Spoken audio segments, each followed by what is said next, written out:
enthusiasts. Need to share your profile, page or group link? No need to look no further. In this tutorial, I will show you how to find your Facebook URL easily.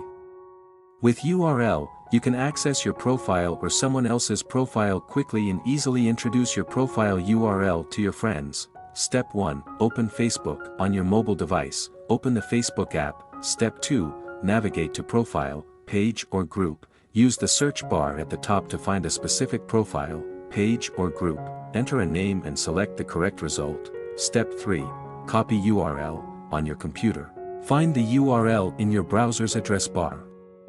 Highlight it, right-click and select Copy. On mobile, tap the 3 dots, top right, and select Copy Link or use the Share button. Step 4. Share it. Paste the URL wherever needed, message, email, or document. If you want to send someone your URL, you need to consider carefully before sending it because it will be the face of your profile. They will see you with just one click. Follow us to watch more videos about tech tips. We, AnHome, hope for your support. Thanks for watching.